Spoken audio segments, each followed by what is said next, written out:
Last lecture में, ठीक है, हम लोगों ने डिस्कस किया था कि एक हेलिकल क्लोज्ड कॉइल की वजह से आपका कितना डिफ्लेक्शन आएगा, ठीक है, क्या स्टीफनेस होगी, क्लियर, और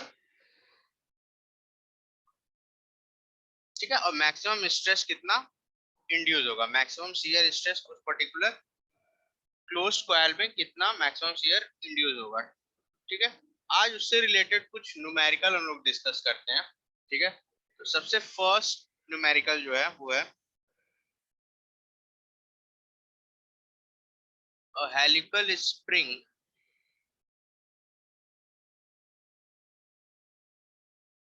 is made of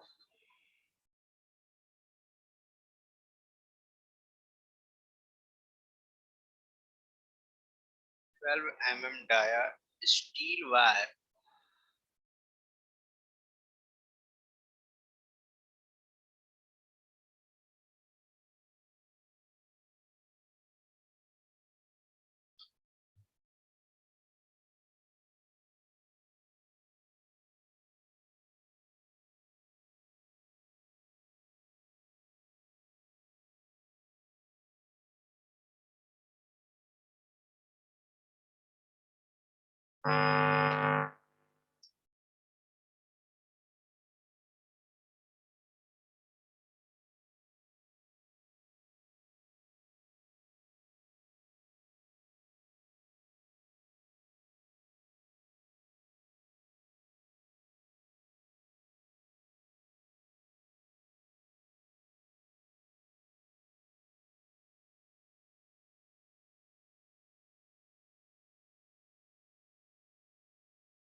ठीक है। क्वेश्चन क्या कह रहा है कि एक हेलिकल स्प्रिंग है, ठीक है, जिसका डाया कितना है 12 mm डाया के स्टील बार से वो बना हुआ है, ठीक है। और वो जो वायर्स है वो किस पे है, एक मैंड्रल पे है। मैंड्रल क्या होता है, एक स्टील बॉडी होती है, या आप ये कह सकते हो कि एक सॉलिड बॉडी होती है जिसपे रख के हम लोग वायर को राउंड अप करते हैं, ठीक है। तो जो मैंड्रल है उसका डाया दिया हुआ 120 mm, ठीक है। If there are 10 active coils, अगर हमारे पास 10 एक्टिव कॉइल्स हैं, ठीक है, मतलब स्मॉल एन की वैल्यू दी हुई है 10, ठीक है, स्मॉल डी की वैल्यू दी हुई है 12 mm, ठीक है, capital D that is the mean dia, ठीक है, capital D that is the mean dia, उसकी वैल्यू दी हुई है 120 mm, ठीक है। सी की वैल्यू दी हुई है दैट इज 82 गीगा न्यूटन पर मीटर स्क्वायर। और हम लोग को क्या फाइंड आउट करना है, पहली जो चीज फाइंड आउट करना है that is spring constant, spring constant कितना होगा। और सेकंड चीज क्या फाइंड आउट करना है कि अगर डिफ्लेक्शन 40 mm हो रहा है, अगर उस पर्टिकुलर स्प्रिंग में 40 mm का डिफ्लेक्शन है तो कितना लोड हमको प्रोवाइड करना पड़ेगा, क्लियर, ठीक है। तो इसमें सबसे पहले हम लोग गिवन वैल्यूज लिख लेते हैं। गिवन डेटा क्या क्या है आपका, स्मॉल डी दिया हुआ है दैट इज 12 mm, ठीक है, मीटर के फॉर्म में 12 into 10⁻³ capital D that is the dia of mandrel 120 mm, और we can write as 12 into 10⁻² metre, ठीक है। Small n number of coils की वैल्यू दी हुई है 10, सी की वैल्यू दी हुई है 82 गीगा न्यूटन पर मीटर स्क्वायर, और we can write as 82 into 10⁹ newton पर मीटर स्क्वायर। क्लियर? ठीक है, अब सबसे पहले हम लोग क्या फाइंड आउट करना है, और यहाँ पे डिफ्लेक्शन की वैल्यू दी गई है आपकी, दैट इज डिफ्लेक्शन कितना है 40 mm और 40 इंटू 10⁻³ मीटर, ये वैल्यूज हमारे पास गिवन है। हम लोग को फाइंड आउट क्या करना है, स्प्रिंग कांस्टेंट। तो स्प्रिंग कांस्टेंट क्या होता है, जो स्टीफनेस ऑफ द स्प्रिंग कल हम लोग पढ़े थे, उसी को हम लोग स्प्रिंग कांस्टेंट भी बोलते हैं। ठीक है, तो आप लोग एक नोट करके लिख लेना, the stiffness of the spring is also known as spring constant. ठीक है, स्प्रिंग कांस्टेंट ही क्या होता है आपका, स्टीफनेस होता है। Spring constant is the stiffness of the spring. ठीक है, तो स्टीफनेस क्या था, S is equal to W by delta. किसी किसी बुक में इसको K से भी डिनोट किया गया है, स्मॉल k से। ठीक है, और इसका फॉर्मूला क्या था आपका, CD पे पावर 4 64 R³ N। ठीक है, यहां से वैल्यू रख लो तो स्प्रिंग कांस्टेंट की वैल्यू मिल जाएगी। C की वैल्यू है 82 इंटू 10⁻⁹। D की वैल्यू कितनी है आपकी 12 इंटू 10⁻³ पावर 4 अपॉन 64। ठीक है, कैपिटल डी कितना है 12 है, इसका हाफ कर देंगे हम लोग, क्या हो जाएगा 6 इंटू 10⁻⁻² का होल क्यूब इंटू 10। ठीक है, ये हो जाएगा हमारा स्प्रिंग कांस्टेंट, और इसको कैलकुलेट करेंगे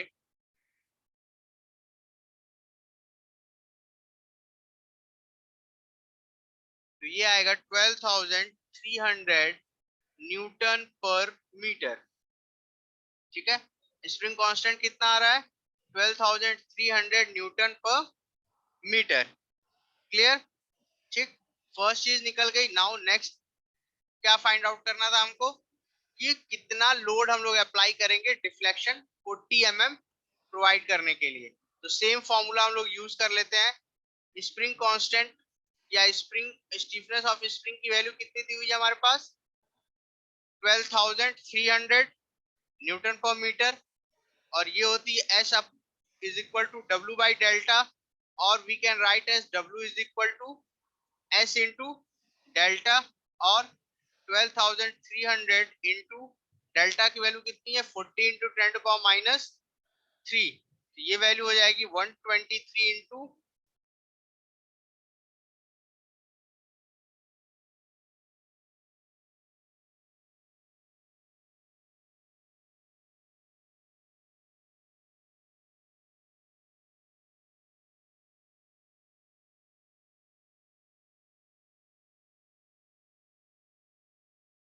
ये वैल्यू कैलकुलेट करो तो ये हो जाएगी 123 into 4 that is 4 12 8 9 492 Newton. W की वैल्यू कितनी आ जाएगी 492 न्यूटन।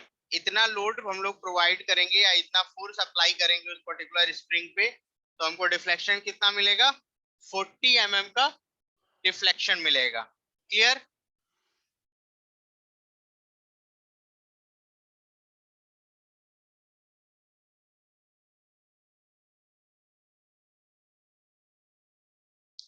ठीक है, इस तरह के इजी क्वेश्चन आपके 2 मार्क्स के में आ सकते हैं आपके particularly examination point of view से। ठीक है, इस तरह के ऑब्जेक्टिव क्वेश्चन 2 मार्क्स में बन सकते हैं आपके एग्जामिनेशन पॉइंट ऑफ व्यू से। एकेटीयू जो ऑब्जेक्टिव पेपर करा रहा है उसके अकॉर्डिंग ये 2 मार्क्स के लिए परफेक्ट क्वेश्चन है। ठीक है, इसमें आपको कुछ नहीं करना है, 2 फॉर्मूला यूज करना है और दोनों की वैल्यू लिखनी होगी। अब ये आता है कि सर वहां पे जो भी आएगा वैल्यू कैसे होगी, ऑप्शन दे सकता है। ठीक है, आपको शॉर्ट आंसर नहीं लिखना होगा, हो सकता है ऑप्शन दे दे, तो वहां आपको क्या करेगा स्टीफनेस कांस्टेंट कॉमा करके आपको लोड की वैल्यू दे देगा। ठीक है, 4 ऑप्शन रहेंगे, चारों में से आपको जो भी एप्रोप्रिएट आंसर होगा उसको टिक करना होगा। क्लियर? ठीक है, अब नेक्स्ट क्वेश्चन, एक और क्वेश्चन है उसको भी ध्यान देते हैं। सेकंड क्वेश्चन क्या है, close coil helical ring, closed coil helical spring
ये आपका क्वेश्चन है, ठीक है। क्वेश्चन क्या कह रहा है, a closed coil helical spring has a mean diameter of 75 mm and a spring constant of 80 kilonewton per meter, ठीक है। Spring constant it means stiffness की वैल्यू दी हुई है, और मीन डाया इट मींस उस पूरे क्लोज कॉइल का मीन डाया कितना है वो दिया हुआ, दैट इज 75 mm, ठीक है। इट हैज 8 कॉइल्स, उसके उस पूरे स्प्रिंग में कितने कॉइल्स हैं, 8 कॉइल्स हैं। what is the suitable dia of the spring wire if the maximum shear stress is not to exceed 250 mega newton per meter square, ठीक है। क्या कह रहा है कि स्प्रिंग वायर का क्या डाया होगा जब हमारा maximum shear stress 250 mega newton पर मीटर स्क्वायर से ज्यादा नहीं होना चाहिए, ठीक है। मतलब आपको स्मॉल डी की वैल्यू फाइंड आउट करनी है, ठीक है। मॉडुलस ऑफ रिजिडिटी दे दिया गया आपको उस पर्टिकुलर स्प्रिंग वायर से जो भी मटेरियल से बना हुआ, दैट इज 80 गीगा न्यूटन पर मीटर स्क्वायर। एंड सेकेंड चीज हम लोग को क्या फाइंड आउट करनी है, what is the maximum axial load the spring can carry, ठीक है। कितना मैक्सिमम एक्सियल लोड वो पर्टिकुलर स्प्रिंग कैरी करेगा, क्लियर।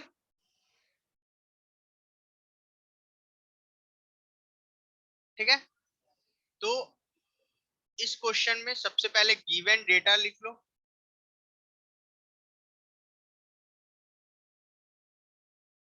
गिवन डेटा क्या है, कैपिटल डी की वैल्यू गिवन है 75 mm, ठीक है। और we can write as 75 into 10⁻³ metre. यहाँ से आर की वैल्यू निकल जाएगी, that is 37.5 into 10⁻³ metre. Mean radius की वैल्यू पता चल जाएगी, ठीक है। स्प्रिंग कांस्टेंट की वैल्यू दे दिया है, दैट इज 80 किलो न्यूटन पर मीटर, और 80 इंटू 10⁻³ न्यूटन पर मीटर, ठीक है। एन की वैल्यू दे दी गई है small N, that is 8। Tau की वैल्यू हम लोग को मैक्सिमम दे दी गई 250 मेगा न्यूटन पर मीटर स्क्वायर, और 250 into 10 to power 6 न्यूटन पर metre square and the last C की वैल्यू दे दी है दैट इज 80 गीगा न्यूटन पर metre square that is 80 into 10 to power 9 newton पर मीटर स्क्वायर। ये वैल्यूज हमारे पास गिवन है और इन वैल्यूज की हेल्प से हमको क्या फाइंड आउट करना है, पहले diameter of the spring find out करना है और उसके बाद एक्सियल लोड की वैल्यू फाइंड आउट करनी है। क्लियर?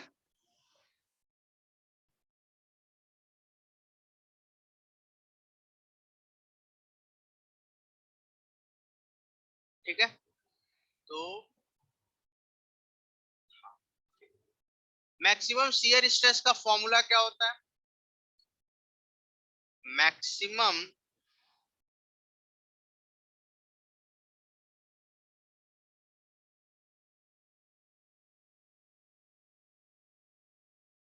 शियर स्ट्रेस का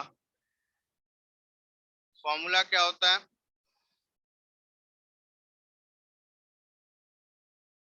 दैट इज, या वहां से ना करके दूसरे तरीके से हम लोग सॉल्व करते हैं।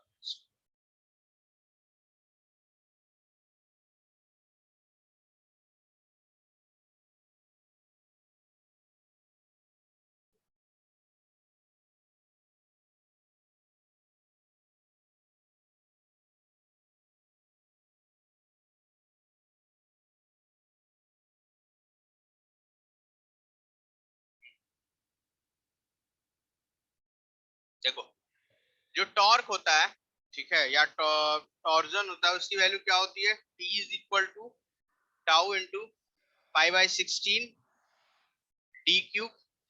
क्लियर? ठीक है, यहां से हम लोग क्या करेंगे, आपका T की वैल्यू फाइंड आउट करते हैं। टाउ की वैल्यू कितनी है आपकी? 250 इंटू 10 पावर 6 पाई बाई 16 और डी क्यूब। ठीक है, ये हो गया आपका एक्सप्रेशन नंबर 1। ठीक है, ये हो गया आपका एक्सप्रेशन नंबर 1। नाउ हम लोग जानते हैं कि T क्या होता है? W इंटू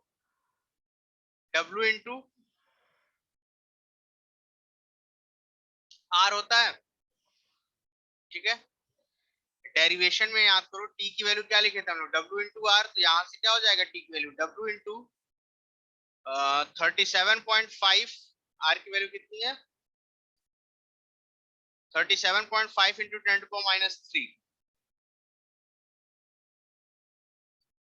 ठीक है, यहां से आप लिख लो 37.5 इंटू 10⁻³ ठीक है, ये हो गया आपका equation number 2।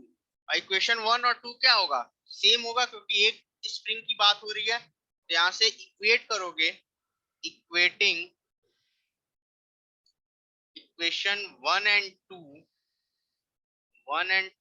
we get W into 37.5 into 10⁻³ is equal to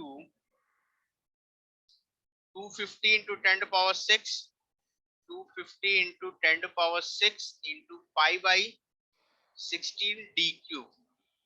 ठीक है, क्लियर?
ठीक है, अब ये हो गया आपका equation number 3 and we know that and we know that spring constant क्या होता है, W बाई डेल्टा होता है। स्प्रिंग कांस्टेंट क्या होता है, W बाई डेल्टा।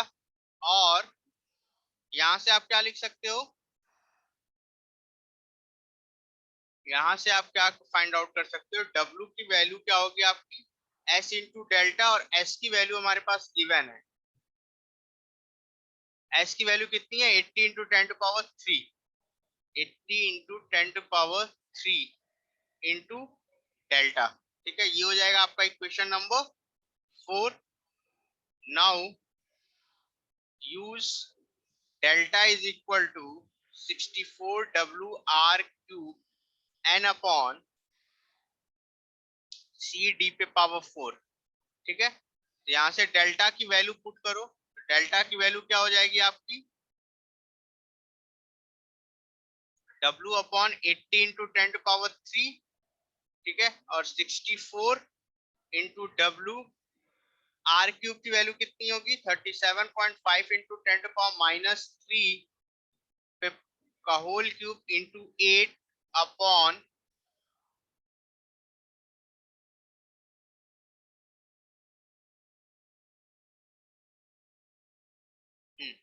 ठीक है, C की वैल्यू दी हुई है 80 इंटू 10⁻9 और D आपको कैलकुलेट करना है। ठीक है, यहां से W से W कैंसिल हो जाएगा, क्या बचेगा आपका 80 इंटू 10⁻9 इंटू D पे power 4 is equal to 64 into 80 into 10⁻3 into 37.5 into 10⁻³ का होल क्यूब इंटू 8। क्लियर? ठीक है, यहाँ से D पे पावर 4 की वैल्यू आ जाएगी। ठीक है, इस पूरे वैल्यू को इधर सब्स्टिट्यूट कर दो, तो ये आपका होगा 80 से 80 कैंसिल हो जाएगा, और 10⁻3 से ये 10⁻6 हो जाएगा, ये हो जाएगा 64 इंटू 37.5 इंटू 10⁻³ का होल क्यूब इंटू 8 अपॉन 10⁻6। ठीक है, ये हो जाएगी D पे पावर 4 की वैल्यू। नाउ यहाँ से D की वैल्यू कैलकुलेट करोगे तो ये पावर 1/4 हो जाएगा, और ये वैल्यू आ जाएगी आपकी 0.012869। ठीक है, मीटर में, और ये अप्रोक्सीमेटली आ जाएगा 12.869 mm। ठीक है, ये हो जाएगा आपका spring of dia of the spring wire. ठीक है, ये क्या हो जाएगा आपका dia of the spring wire. अब इस पर्टिकुलर वैल्यू को, ठीक है, इस पर्टिकुलर डी की वैल्यू को हम लोग अपने इक्वेशन नंबर 3 में पुट करेंगे। ठीक है, तो हमको क्या फाइंड आउट में क्या मिल जाएगा, आपको एक्सियल लोड की वैल्यू मिल जाएगी। ठीक है, तो put the value of D in equation 3, in equation 3 we get, ठीक है, क्या मिलेगा, W इंटू 0.0375 is equal to 250 into 10 to power 6 into pi by 16 0.012869 का होल क्यूब। ठीक है, तो यहां से W की वैल्यू आ जाएगी आपकी 2746.25 न्यूटन। ठीक है, आपकी W की वैल्यू, एक्सियल लोड की वैल्यू ये आएगी। क्लियर? एक बार और इस क्वेश्चन को देख लो। ठीक है, क्वेश्चन क्या कह रहा था कि एक हेलिकल स्प्रिंग है जिसका मीन डाया दिया हुआ है 75 mm और स्प्रिंग कांस्टेंट की वैल्यू दी हुई है 80 किलोन्यूटन पर मीटर। ठीक है, उसमें 8 कॉइल्स हैं। ठीक है, उस पूरे स्प्रिंग में कितने कॉइल्स हैं, 8 कॉइल्स हैं। ठीक है, हम लोग को क्या फाइंड आउट करना था, सुटेबल डाया फाइंड आउट करना उस पर्टिकुलर स्प्रिंग वायर का जब मैक्सिमम शियर स्ट्रेस आपका 250 मेगा न्यूटन पर मीटर स्क्वायर हो। ठीक है, मॉडुलस ऑफ रिजिडिटी दे दिया है उस वायर मटेरियल की, दैट इज 80 गीगा न्यूटन पर मीटर स्क्वायर। ठीक है, और उसके बाद हमसे क्या पूछा है कि एक्सियल लोड वो स्प्रिंग कितना कैरी कर सकता है, ठीक है। उसके लिए हम लोगों ने क्या किया, सबसे पहले मैक्सिमम शियर स्ट्रेस वाले फॉर्मूले को, टॉर्क के फॉर्मूले को यूज किया, that is T is equal to tau into pi by 16 D cube, ठीक है। तो यहाँ से हम लोग को फर्स्ट इक्वेशन मिला, that is T is equal to 250 into 10 to power 6 into pi by 16 D cube, ठीक है। नाउ इसके बाद हम लोगों ने क्या किया, T is equal to W into R, ठीक है। तो ट्विस्टिंग मोमेंट क्या होगा, W इंटू आर के इक्वल होगा। तो यहाँ से T की वैल्यू फिर फाइंड आउट किए और इक्वेशन 1 और 2 को इक्वेट करके एक इक्वेशन हम लोगों ने बना लिया, दैट इज इक्वेशन नंबर 3, ठीक है। उसके बाद हमारे पास स्प्रिंग कांस्टेंट की वैल्यू क्या होती है, W बाई डेल्टा, ठीक है। S is equal to W by delta, तो वहां से W की वैल्यू फाइंड आउट कर लिए, that is 80 into 10 to power 3 into delta, clear. उसके बाद फिर हम लोगों ने डिफ्लेक्शन वाले रिलेशनशिप को यूज किया, ठीक है। डिफ्लेक्शन वाले रिलेशनशिप को यूज करके हम लोगों ने क्या फाइंड आउट किया, spring of dia of the spring wire, ठीक है। स्मॉल डी क्या है आपका, डाया ऑफ स्प्रिंग वायर, ठीक है। Dia of spring wire find out कर लिया हम लोगों ने। उसके बाद हम लोगों ने क्या किया, स्मॉल डी की वैल्यू को आपके इक्वेशन नंबर 3 में पुट किया और वहां से हम लोग क्या फाइंड आउट कर लिए, कैपिटल W की वैल्यू फाइंड आउट कर लिए, that is the axial load, that is the axial load that the spring can carry, okay, clear है, ठीक है। तो इस क्वेश्चंस का आप लोग स्क्रीनशॉट ले लो फ्रॉम स्टार्टिंग।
इस तरीके से आप लोग के कुछ क्वेश्चंस मिल सकते हैं, ठीक है। और इस तरह के क्वेश्चंस प्रैक्टिस कर लेना आप लोग। मैक्सिमम टाइप यही है, आपको डिफ्लेक्शन पूछ सकता है, डाया पूछ सकता है, एक्सियल लोड पूछ सकता है, कहीं कहीं पे आपसे स्ट्रेन एनर्जी भी पूछा हुआ है। तो स्ट्रेन एनर्जी का फॉर्मूला हम लोग डिस्कस कर चुके हैं जब हम लोग डेरिवेशन कर रहे थे डिफ्लेक्शन का बाय स्ट्रेन एनर्जी मेथड। तो वहां पे स्ट्रेन एनर्जी का फॉर्मूला एक होता है tau square upon 4c into volume, और एक फॉर्मूला होता है half into W into delta, ठीक है। स्ट्रेन एनर्जी का दो फॉर्मूला है आप लोग का, एक फॉर्मूला क्या है आपका,